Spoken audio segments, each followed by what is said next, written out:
Assalamualaikum warahmatullahi wabarakatuh. Perkenalkan, nama saya Pramita Indrasari dari Universitas Muhammadiyah Makassar, Fakultas Ekonomi dan Bisnis, Prodi Manajemen. Adapun tujuan saya kali ini yaitu saya akan sedikit menjelaskan tentang metode proyeksi kualitatif. Baik, langsung saja saya akan menjelaskan apa itu metode proyeksi kualitatif.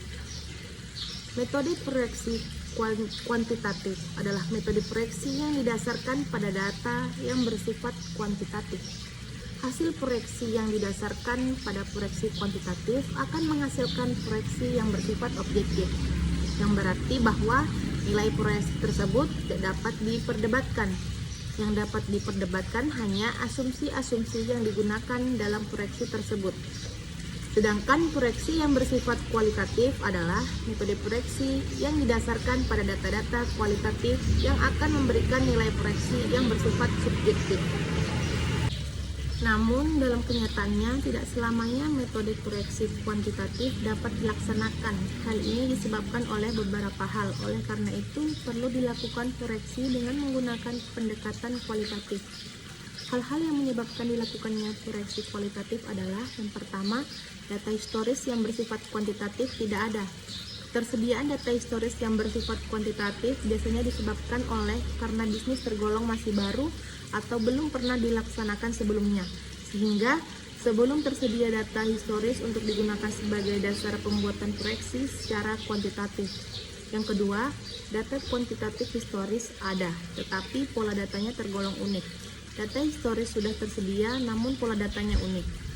Pola data yang unik akan menyulitkan dalam memilih metode proyeksi secara kuantitatif.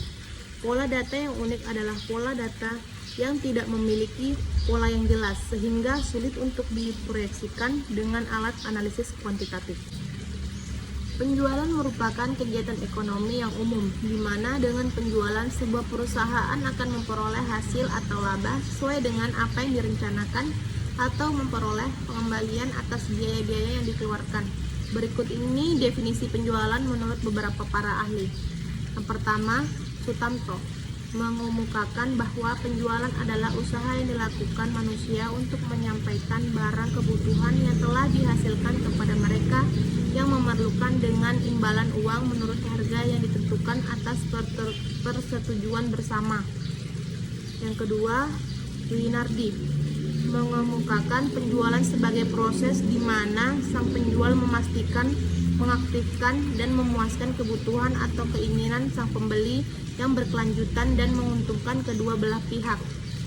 Dari definisi penjualan di atas terlihat bahwa betapa pentingnya fungsi penjualan bagi sebuah perusahaan.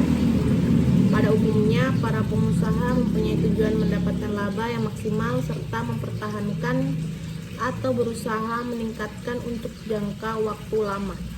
Tujuan tersebut dapat direalisir apabila penjualan dapat dilaksanakan seperti yang direncanakan.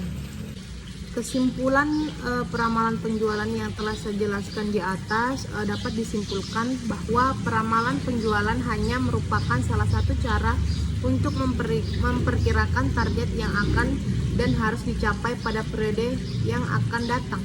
Hasil dari peramalan belum tentu tepat karena banyak faktor yang tidak diikutsertakan dalam perhitungannya.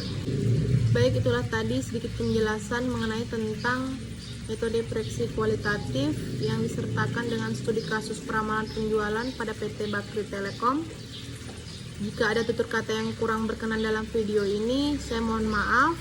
Sekian dan terima kasih. Saya akhiri dengan ucapan wabillahi taufiq wal hidayah. Wassalamualaikum warahmatullahi wabarakatuh.